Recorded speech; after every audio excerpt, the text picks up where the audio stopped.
Yeah, it's really hard to walk away. So I commend you for that. I mean, you guys were thriving in a big way, and all of a sudden I see, things change, right? And it's all about letting go of the ego. Letting go of the ego is really hard. So learning and the endless learning, and if you think that you know it, your ego is out of control. So you're constantly learning, and you're constantly thinking about the bigger picture, the 5-year plan, the 10-year plan. That's what drives you forward. And during the times when you left the brokerage and you started something brand new, it was all about the bigger picture. So it's really about time freedom, location freedom, plus the financial freedom that defines success for you. All those three guys. Uh, I I don't know about you guys, but success, I think it's all facets of life. It's not one facet. I remember, Michelle, when I made finally $1 million GCI a year, but other facets of my life were completely falling apart. That is not success. That is failure, guys. So, again, I commend you for what you've done, and starting over, and it's all about the bigger picture. Agree? Okay, Yep. okay, cool. So it really isn't about just us, because if we made enough money just for us, we would probably stop, because why Right. bother? And it's all about contribution to others. And I think that's truly fulfillment, because you're contributing to the world. And we're put here Right. on earth to do something, and it's your calling. Do you think you're in your calling right now, Michelle? I believe I found the vehicle that allows me to be in my That's calling amazing. 100%. I am so grateful. So grateful. You have no idea. Inspiring again, so humble and so inspiring as always. I want to talk a little bit about this. You said you come from a athletic background. What were you before real estate? So I was a 400 sprinter and a soccer player. I've been very active physically and committed to my sports. It's probably everything that I attribute to keep me out of any trouble. I was a super nerd because I only cared about my sports and training.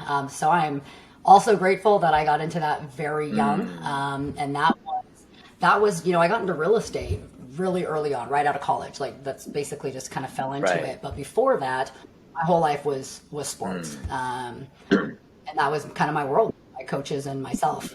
A 400-meter sprinter and soccer. Wow. And today you are still sprinting.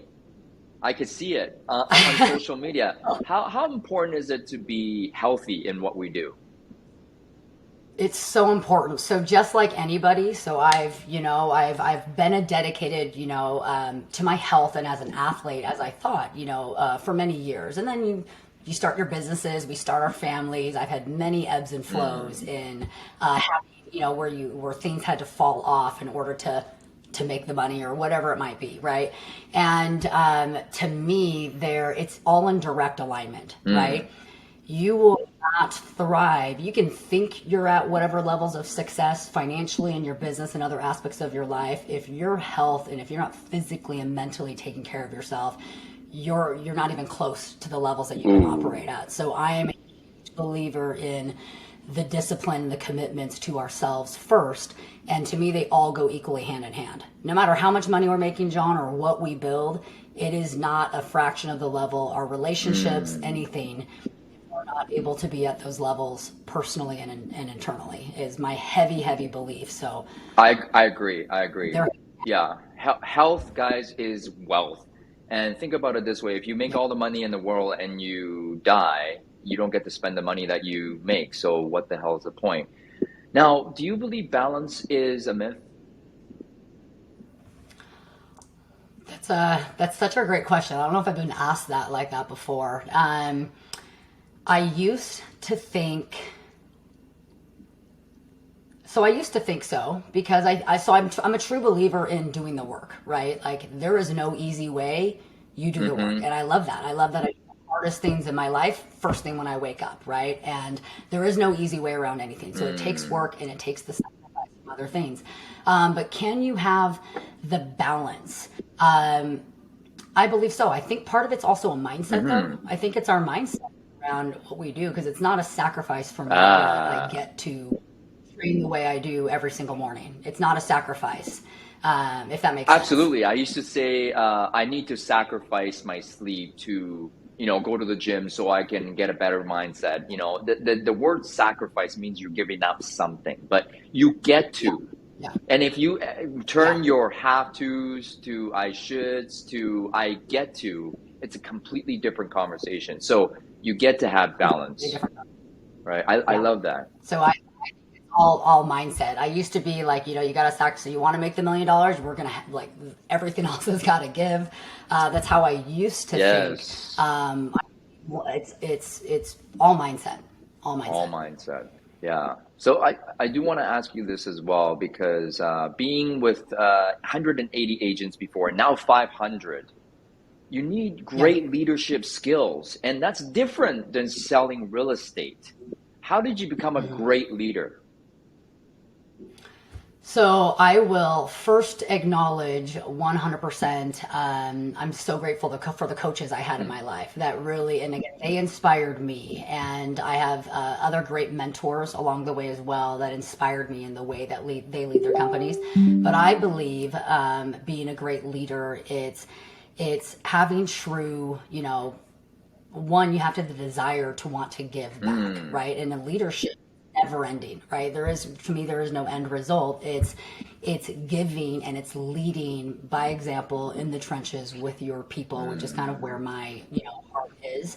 And I think it starts there. And it also comes from, doing, I believe in leading by yeah. example. So it's doing, I ran my company standing in the center of our bullpen every morning, Wow. opening the office. I even do what I do today. It's for myself, but I try to lead by example to my team and my organization, right? This isn't just like, hey, we should do these things. Like, this is what we wake up and this is what we do. This is how we create, the lives that we want, whatever that is for us personally. But I believe it's leading by example and it's building your people. It's about them. Ah. It has nothing. It's about See, them. I think that's the biggest difference between a boss. You Yes. work for me, you work for my benefit in my company versus I'm here for you.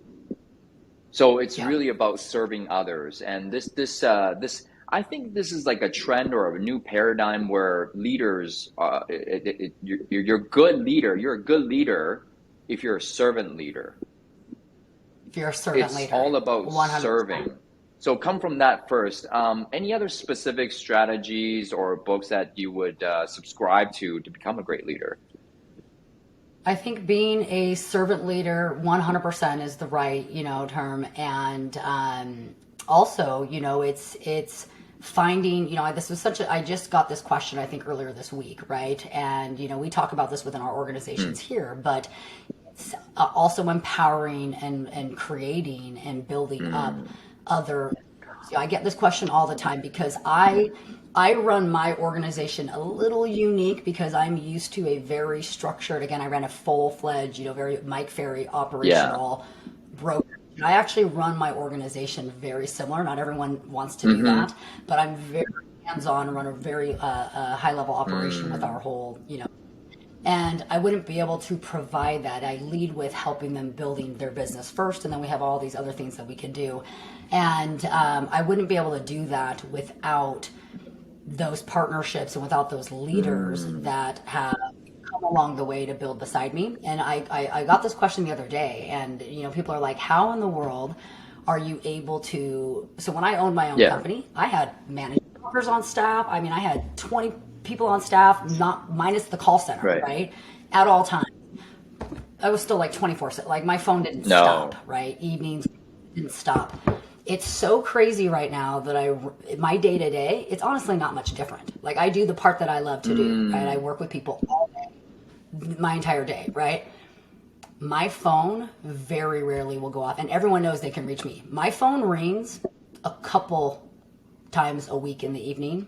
I will rarely get a phone call or a text for help on a weekend. Like I have full freedoms with a 500 agent organization, which blows my mind because people are like, how do you keep up with that? Yeah. What do you do? And I'm like, I have 50 to 70% the freedoms now because of those other leaders and because you're not their boss. You're working with people. Ah.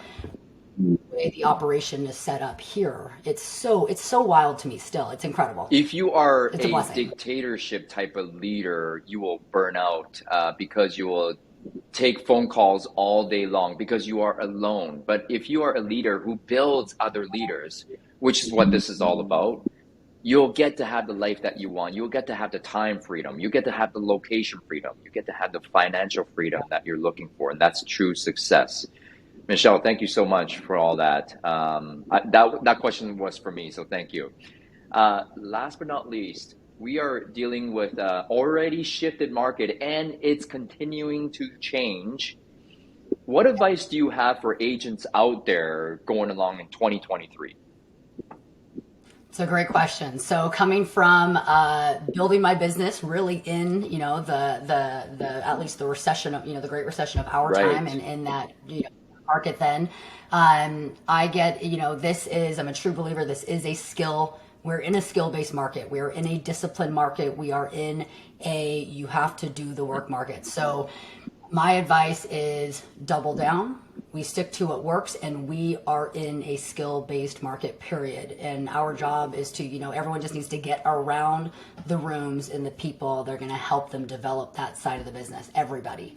And that's, where we're pouring our efforts and energy into align with as many as people as possible, or give them the resources. We're very open books because that's what we should be doing. That's what the entire industry should be doing right now. Guys, skills pay the bills. Keep working on your skills. It's back to the basics. You need to double down. We hear this over and over again, and there is no magic. You got to work. You got to work in this market. So, Michelle, thank you for keeping it real with us. Michelle, if you were to look for agents and referrals for your team locally here, how can people reach you? Absolutely. Probably, let's see, maybe social media is the best way. Online on Facebook or Instagram might be the easiest. The easiest one is probably Michelle Wilson EXP. Perfect. On Instagram is probably the easiest way. I can access all those messages directly. Awesome. So Thank you. Well, if you had one last insight for the audience, what would it be? I would say think bigger. I thought I was a big thinker, John. I really did. I thought I was a big thinker. We don't think big enough. If you're not that excited about what you're doing, we're not thinking big enough. Well, So I'm inspired. Just like Donald Trump said, if you're going to think anyways, you may as well think big. Michelle, thank you for might as today. I'm so glad we could make this work, and I will see you at the next event. Have a great day. Thank Thanks you. again. Cheers. Thank